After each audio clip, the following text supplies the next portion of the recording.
Channel SRJ Hindi academy आपका पुनः स्वागत करता है। आज के इस वीडियो में मैं भाग 2 लेकर आई हूँ पद परिचय का। इसके पहले जो वीडियो था वहाँ आपने पढ़ा है कि पद किसे कहते हैं,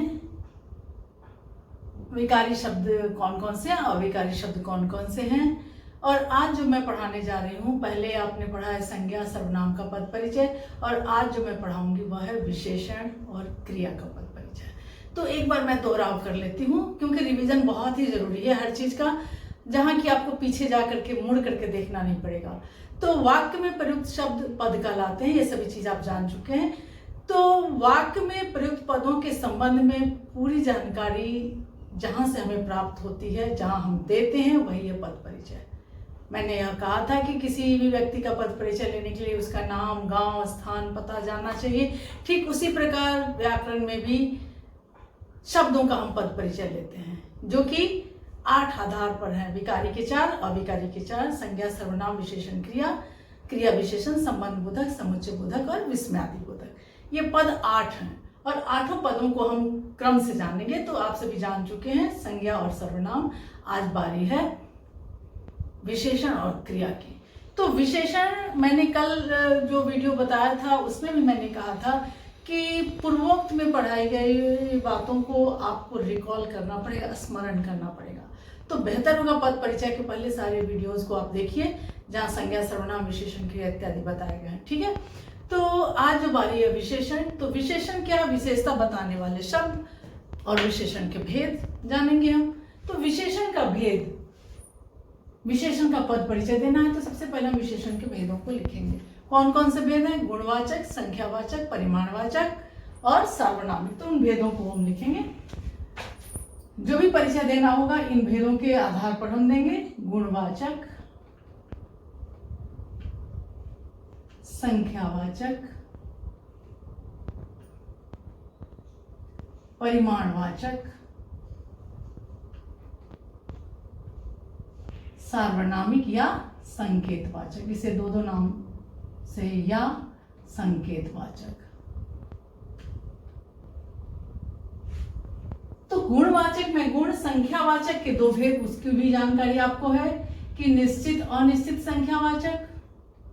यहां आप इसको अगर परीक्षा में कर देते हैं तो बड़ी ही अच्छी बात होगी, एग्जामिनर आपसे बहुत प्रसन्न होगा कि छात्र को पूरी जानकारी है। परिमाणवाचक, निश्चित परिमाण और निश्चित परिमाण, ये सारी चीज आप पढ़ चुके हैं। अब आपको पद का परिचय देना है। तो विशेषण का जब पद परिचय देना हो तो इन सारी, ये जहां आप दिखाई देंगे इसका उल्लेख उसमें करिएगा उदाहरण के अनुसार। फिर लिंग, स्त्रीलिंग पुल्लिंग आप जानते हैं। वचन, एक वचन बहुवचन,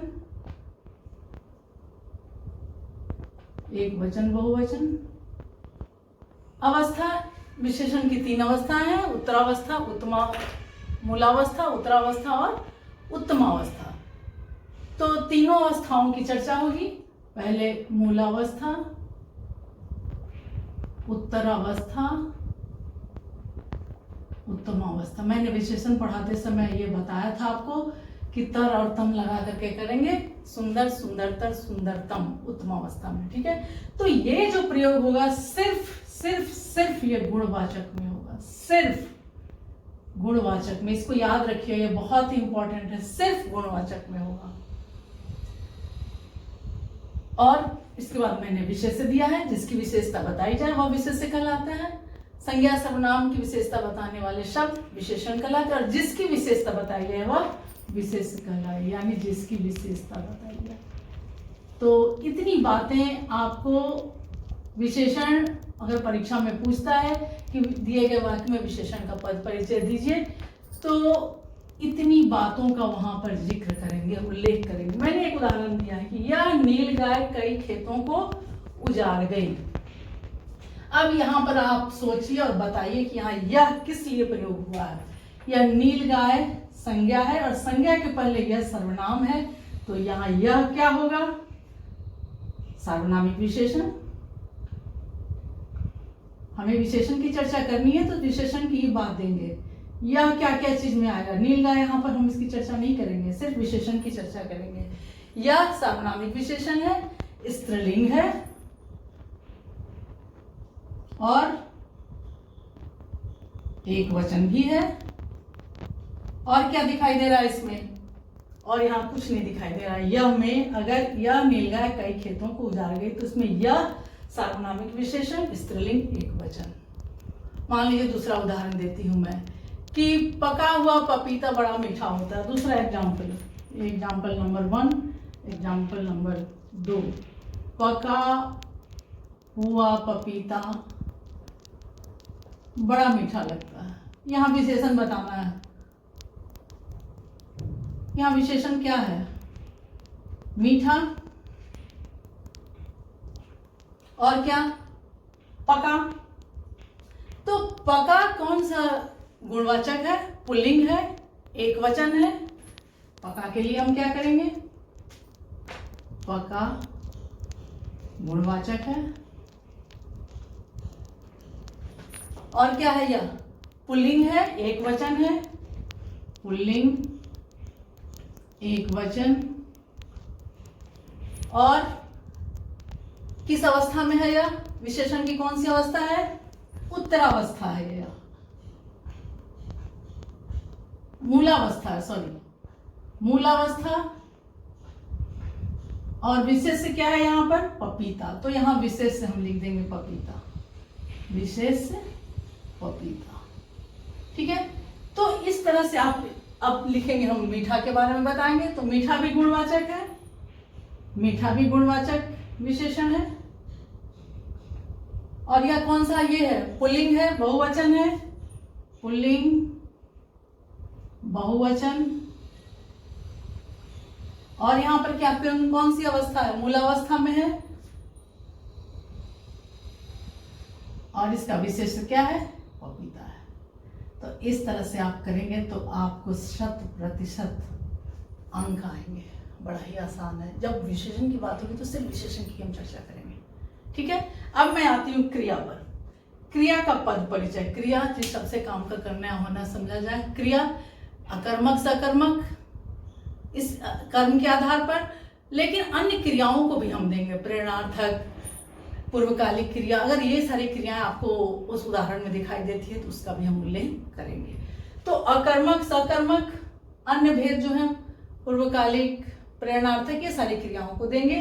काल, तीनों काल, भूतकाल, वर्तमान काल और भविष्यत काल, इसकी चर्चा होगी क्रिया के लिए। भविष्यत काल, वाच्य, तीनों वाच्य, कर्तृवाच्य, कर्मवाच्य, वाक्य में अगर है, और भाववाच्य। लिंग, पुल्लिंग, स्त्रीलिंग। वचन, एक वचन, बहुवचन। कारक, कर्ता, कर्म, करण, संप्रदान जितने भी हैं उसको देंगे, ये देंगे। संबंध, अन्य पदों से उसका क्या संबंध है, अन्य शब्दों से उसका क्या संबंध है। ठीक है। अगर मैं इसके लिए एक उदाहरण देती हूं कि शायद रवि कल आ जाए। एक उदाहरण मैं देती हूं आपको कि शायद रवि कल आ जाए। शायद रवि कल आ जाए। इस वाक्य में आपको क्रिया रेखांकित नहीं की गई है, फिर भी आप क्रिया पहचान जाएंगे कि यहां आ जाए एक क्रिया है। ठीक है। शायद कल आ जाए। तो आ जाए क्रिया कैसी क्रिया होगी? आ जाए क्रिया को हम यहां लिखेंगे, शब्दों को, पदों को। अकर्मक क्रिया। और क्या है? और बताइए, ये भूतकाल, वाच्य, लिंग, वचन, कारक में क्या क्या है? पुल्लिंग है, एक वचन है। पुल्लिंग, एक वचन। और क्या चाहिए इसमें? काल में कौन सा है? शायद आ जाए, संभाव्य भविष्य, संभाव्य भविष्य। तो यहां देखिए काल, वाच्य, काल, लिंग, वचन, कारक इतना हो चुका। और संभावनार्थ है। और वाच्य में क्या है? या वाच्य में क्या है? कर्तृवाच्य है, या कर्तृवाच्य। शायद रवि कल आ जाए। कर्तृवाची, कर्ता की बात हो रही है। संभावनार्थ है अन्य पुरुष, संभावनार्थ अन्य पुरुष है यह, और इसमें कर्ता कौन है? कर्ता रवि है, कर्ता रवि है। तो इस तरह से आप उदाहरणों में स्पष्ट कर सकते हैं कि कैसे हम पदों का परिचय दें। दूसरा उदाहरण भी हम दे सकते हैं कि यह घड़ी मेरी छोटी बहन की है, इसलिए मैं इसे किसी को नहीं दे सकती। तो यह क्या हुआ? कर्ता, और पूरक क्या है? उसकी घड़ी है, जो कर्म की तरफ प्रयुक्त हो रही है। यह घड़ी मेरी छोटी बहन की है, इसलिए मैं इसे किसी को नहीं दे सकती।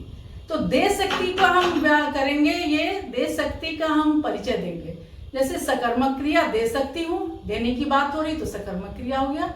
एक वचन, स्त्रीलिंग, कर्तृवाच्य, वर्तमान काल, उत्तम पुरुष। निश्चयार्थ क्या है? कर्ता मैं है, कर्म किसी को। अब वहां है की बात है तो है, वहां पर उस वाक्य में यह घड़ी मेरी छोटी बहन की है, यह सकर्मक क्रिया है। अपूर्ण सामान्य क्रिया जो वर्तमान काल में, कर्तृवाच्य, एक वचन, अन्य पुरुष और निश्चयार्थ। तो इस प्रकार इन उदाहरणों द्वारा आप सारे डाउट को क्लियर कर सकते हैं। और जहां भी लगता है ऐसी कोई दिक्कत हो रही है, मैंने एक एक उदाहरण दिया है आपको, इन उदाहरणों को आप अन्य उदाहरणों से बनाइए और देखिए कहीं कोई परेशानी तो नहीं हो रही है। अगर परेशानी होगी तो मेरे कमेंट बॉक्स में दीजिए। तब तक के लिए धन्यवाद। आपका दिन मंगलमय हो।